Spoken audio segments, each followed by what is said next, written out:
नमस्कार, India news Madhya Pradesh Chhattisgarh देख रहे हैं आप और खबर मध्य प्रदेश के इस बुलेटिन में मैं हूं आपके साथ सीमा चौधरी। और चलिए रुक करते हैं खबरों की ओर। अहम खबर आपको बता दें भोपाल से, जहां कोर्ट में पेश हुए पीएफआई के सदस्य। बड़ी खबर इस वक्त की, कोर्ट में पेश हुए पीएफआई के सदस्य चारों आरोपियों को 15 दिन की न्यायिक हिरासत में भेजा गया। 15 फरवरी तक जुडिशियल कस्टडी में दिए आदेश। 15 फरवरी को होगी मूल केस की अगली सुनवाई। अन्य आरोपी को भी 15 फरवरी को पेश करने के निर्देश दिए हैं। तो बड़ी खबर इस वक्त की, जहां आज ही खत्म हुई थी चारों की पुलिस रिमांड। श्योपुर थाना धार से हुई थी सदस्यों की गिरफ्तारी। औरंगाबाद से भी एक पीएफआई सदस्य हुआ पेश।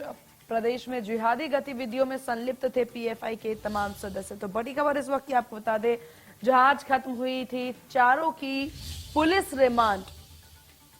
तो अहम खबर इस वक्त की आपको बता दें भोपाल से, जहां भोपाल कोर्ट में पेश हुए पीएफआई के तमाम सदस्य, वहीं चारों आरोपी कोर्ट में पेश हुए। वहीं चारों को 15 दिन की न्यायिक हिरासत पर भेजा गया। तो बड़ी खबर इस वक्त की आपको बता दें, 15 दिन की न्यायिक हिरासत पर 15 फरवरी तक जुडिशियल हिरासत।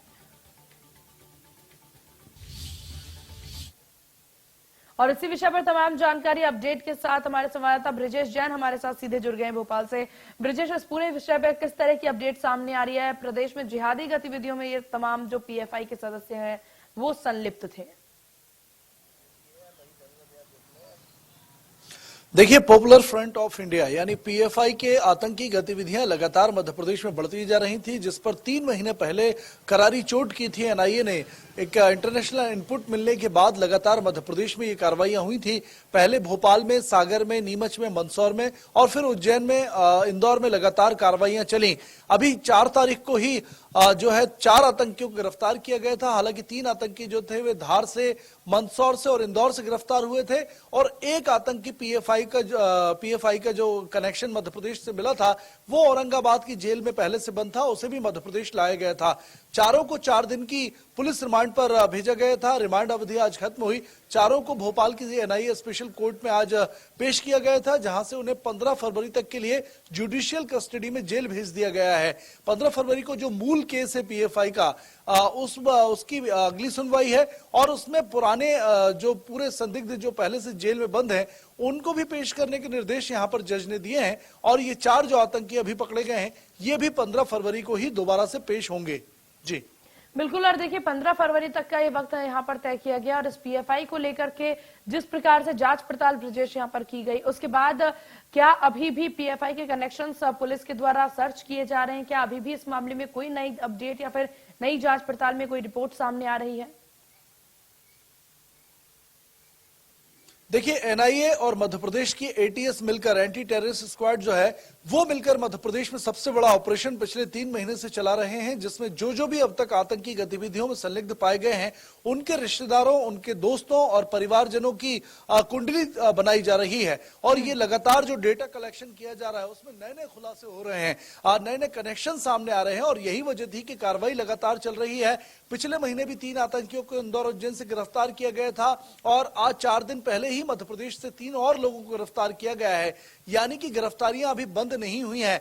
लगातार जैसे जैसे जांच आगे बढ़ेगी, फंडिंग के पॉइंट पर जो है वो एनआईए लगातार जांच कर रही है कि पीएफआई की फंडिंग आखिर कहां से हो रही थी, किस सोर्स से हो रही थी, कौन कौन लोग उनको फंड कर रहे थे और किस तरह की गतिविधियां वो संचालित कर रहे थे। इन तमाम पॉइंट्स पर जैसे जैसे जांच आगे बढ़ती है मुझे लगता है कुछ और गिरफ्तारियां हो सकती है, कुछ और नए खुलासे होने की उम्मीद है।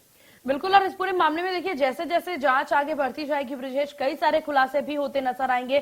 जिस प्रकार से आज रिमांड खत्म हुई उसके बाद 15 दिन की और न्यायिक हिरासत पर इन्हें भेजा गया है। अगली सुनवाई जो है वो उसका डेट यहाँ पर निर्धारित कर लिया गया है। अगली सुनवाई तक किस प्रकार से यहाँ पर पुलिस द्वारा जांच की जाएगी और पूछताछ में क्या कुछ अहम चीजें अभी सामने आई हैं जो कि इस वक्त की बड़ी अपडेट बन सके?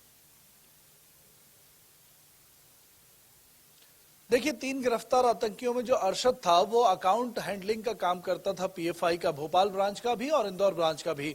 अकाउंट में उसको पूरी पुख्ता जानकारी है कि कहां से फंडिंग आती थी, किस तरह खर्च की जाती थी, लोगों का ब्रेन वॉश किया जाता था, जमात के नाम पर उनको आतंकी गतिविधियों में संलिप्त किया जाता था। इन तमाम पहलुओं पर लगातार 4 दिन तक पूछताछ जांच एजेंसियों ने की है और कुछ और जानकारियां सामने आई है। मुझे लगता है कि जो फंडिंग प्रोसेस है, फंडिंग चेन है, उसमें से जुड़े हुए कुछ लोगों से कुछ कुछ उद्योगपति से भी पूछताछ एनआईए आने वाले वक्त में कर सकती है।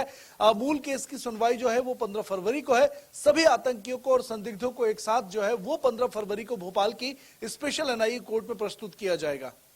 चलिए ब्रजेश, इस विषय पर जानकारी साझा करने के लिए आपका बहुत शुक्रिया और नजर बना के रखिएगा, और भी विषयों पर आपसे जानकारी लेते रहेंगे।